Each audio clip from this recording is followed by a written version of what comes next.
tocar o seu coração. Amém? Aquele que estiver sensível à voz do Senhor vai sentir o toque do Espírito Santo aí no seu coração, onde você está. Amém? Não deixe ninguém tirar a sua atenção, não deixe ninguém falar com você neste momento, porque é um momento muito especial, é um momento único e singular. Às vezes pode ser este momento que Deus vai tratar com você e sua vida vai dar um rumo. Quem crê nisso? Amém. Glória a Deus. Então receba a palavra do Senhor nessa noite, em nome de Jesus. Irmãos, para falar sobre esse versículo, a vida estava nele, eu quero começar a falar, e o tema que eu tenho nessa noite chama-se a vida eterna. Amém? Amém. A vida eterna. Que se nós formos pegar na Bíblia, nós temos várias referências que falam a respeito da vida eterna. Todo momento que Jesus esteve aqui na terra, ele falou sobre a vida eterna. E tem um versículo que nós sabemos de cor e salteado, que é João 3,16, que fala sobre a vida eterna. Como ele diz: porque Deus amou o mundo de tal maneira que deu o seu Filho unigênito, para que todo aquele que nele crê não pereça, mas tenha a vida eterna. Pergunte ao seu irmão: você tem a certeza da vida eterna? Em Romanos, no capítulo 6, no versículo 22 e o versículo 23, diz assim: e agora, portanto, libertados do pecado, temos o vosso fruto para a santificação e, por fim, a vida eterna. Porque o salário do pecado é a morte, mas o dom gratuito de Deus é a vida eterna. Amém. Amém? Amém. Então vamos entender o que Jesus quis nos falar, que a vida estava nele e a vida era a luz dos homens. Para falar sobre a vida de Jesus, eu tenho que começar falando lá no princípio. Todo pregador começa falando, e quando ele começa a mensagem, ele começa lá no princípio. Ele começa em Gênesis, nos 5 primeiros livros da Bíblia. Porque a raiz da nossa estadia aqui nessa terra, nessa noite e no decorrer da nossa vida, se dá a respeito dos 5 primeiros livros da Bíblia. Os irmãos concordam ou não? Então a nossa base, o nosso alicerce está nos primeiros 5 livros da Bíblia. Ali está a nossa herança, ali está a nossa confiança, onde Deus depositou no homem uma confiança. E se nós estamos aqui nessa noite, porque Deus nos confiou algo. Amém ou não? Amém. Então vamos entrar na história comigo. Quando Deus viu que a terra precisava de alguém para adorar o nome dele, Deus começou a criar a humanidade e começou a criar a terra.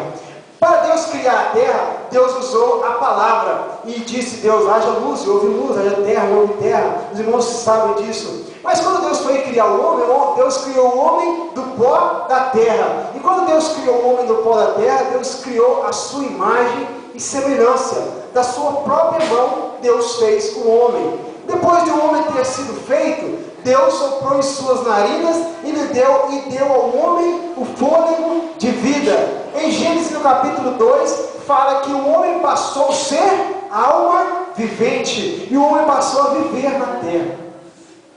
Deus criou o homem e o homem passou a viver na terra. Deus criou Adão e posteriormente criou Eva. E colocou os dois no jardim.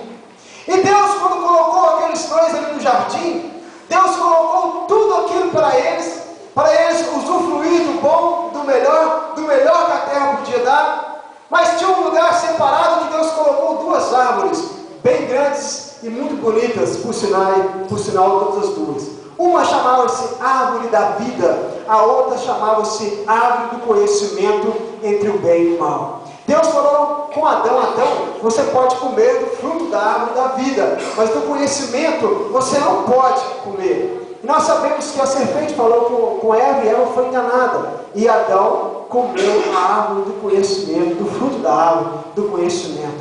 Mas antes, Adão se alimentava da árvore da vida. E quando Adão se alimentava da árvore da vida, aquele fruto que Adão comia, dava a ele a condição de ser um homem eterno. Os irmãos concordam ou não? Sim. Aquele fruto dava ali a situação de Adão ser eterno. E Adão nasceu para ser eterno. Assim como Deus criou os anjos, assim como Deus criou os serafins e querubins, Deus criou o homem também para ser eterno. E o homem comia do fruto. da vida. E ele recebeu a consequência de ser eterno. Mas quando ele comeu do fruto do conhecimento do bem e do mal, automaticamente Deus tirou ali do jardim do Éden a árvore da vida. E para onde ela foi? Lá em Apocalipse, no capítulo 19, fala que Deus colocou ela lá na praça, na cidade celestial. Essa árvore ainda existe. E nós vamos comer dessa árvore em nome de Jesus. A árvore da vida, ela está na praça, na cidade celestial. Apocalipse capítulo 19 e 20, lá você vai achar. Irmãos, continuando aí, quando Adão pecou, automaticamente um ser que não existia, não havia esse ser ainda sido feito por Deus, mas quando Adão peca, automaticamente um ser é criado. Todos os irmãos sabem que ser foi esse. A morte veio a existir. A morte veio a existir por causa do erro de Adão. E quando Adão peca, a morte veio a existir. E o homem passou a ter uma sentença. A sentença de morte. A única coisa que eu tenho certeza na minha vida, e tenho certeza que o pastor também tem, qual a única certeza que o senhor tem na vida, pastor? Que vai morrer. Não é? A única certeza que eu tenho é que eu vou morrer. Se Jesus não me levar, eu vou morrer. É, irmão Luiz? A única certeza que nós temos é que nós vamos morrer. Por quê? Porque nós carregamos em nós a consequência de Adão. Carregamos em nós a consequência de Adão. Por fato de Adão ter pecado, nós carregamos a consequência dele. Que consequência é essa? A morte. Porque quando nós nascemos, até quando criança, ali o Daniel pequenininho, ainda a morte pode vir pegar ele. Porque ele foi nascido da consequência do pecado de Adão. A morte veio a existir. E nisso, irmãos, e quando a morte passou a existir, o homem passou a ter o conhecimento entre o bem e o mal. Passou a ter o discernimento entre o bem e o mal. E aconteceu algo muito interessante dentro da palavra de Deus. Quando o homem tinha se corrompido, quando o homem tinha deixado Deus de lado, abandonado Deus e pecado tantas vezes, Deus já estava a ponto de quase desistir do homem, porque Deus ficou 400 anos sem ao menos mencionar com o homem, sem falar com o homem, sem olhar para o homem, porque Deus viu que o homem estava pecando, e a consequência era só pecado. Mas Deus, na sua eternidade, mandou um ser tão maravilhoso, ao contrário daquele ser tão repugnante que é a morte. Deus mandou um outro ser tão maravilhoso, chamado-se Jesus Cristo. Amém. O anjo chega perto de Maria, no capítulo 1 de Mateus, e fala: bendita és tu entre as mulheres. Você vai nascer um do seu ventre, que vai ser o Espírito Santo. O que será gerado em você será do Espírito Santo. Aquela mulher recebeu aquela sentença. Na mesma hora, aquele anjo foi lá e falou com José. E Maria ficou grávida. Mas o que foi gerado dela é do Espírito Santo. E quando Jesus nasce, Jesus vem com ele, e Jesus trouxe algo tão poderoso dentro dele. O que Jesus trouxe de tão poderoso dentro dele? Porque Jesus, quando nasceu, ele veio da herança de Adão? Não. Jesus não veio da herança de Adão. Jesus veio da herança de Deus. E Deus é eterno. Jesus veio e ele trazia dentro dele um ser eterno. Se Jesus não tivesse morrido na cruz, o que teria acontecido com ele, Carlos? Não, o que aconteceria com ele? Ele estaria aqui até hoje. Cabuloso, né? Não é cabuloso pensar isso? Espera aí, 2000 anos? Nem Matusalém viveu isso?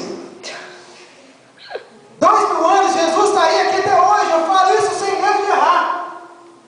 Se ele não tivesse morrido na cruz, ele estaria aqui até hoje, porque ele não trouxe com ele o pecado de Adão. E dentro dele tinha algo tão poderoso, que era a vida eterna. Jesus tinha dentro a vida eterna. O que é a vida eterna? O que é a vida eterna? O que é a vida eterna para nós?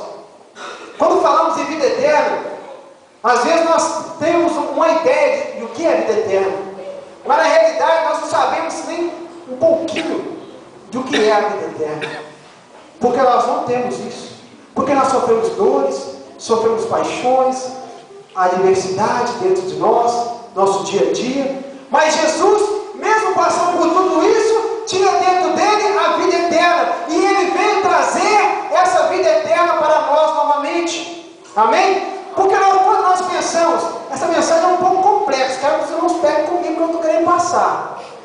Quando Adão deixou de comer o fruto da árvore da vida, ele se absteve da vida eterna.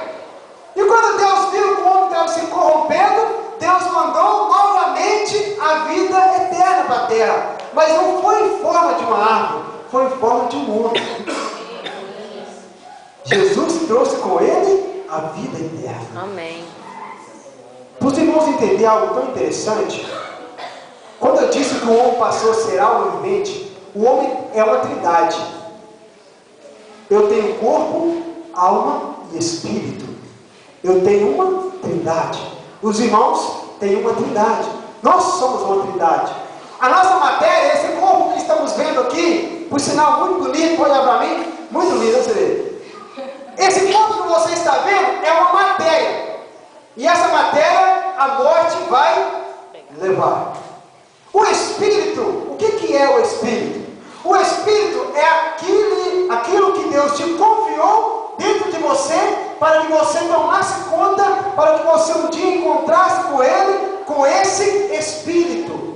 É esse Espírito que tem comunhão com o Espírito Santo, que te orienta você a ser uma pessoa fiel, que te orienta você a ser um crente autêntico, a ter renovação de vida. É esse Espírito que está dentro de você, que te move nas coisas do Senhor, porque ele tem comunhão com o Espírito Santo. É o Espírito que está dentro de você. Faltou uma coisa, a alma. O que é a alma? O que é a alma? A alma, a Bíblia fala que o homem passou a ser alma vivente. Vivente vem de vida. Levítico capítulo 17, versículo 11. Abre comigo aí. Levítico, no capítulo 17, no versículo 11.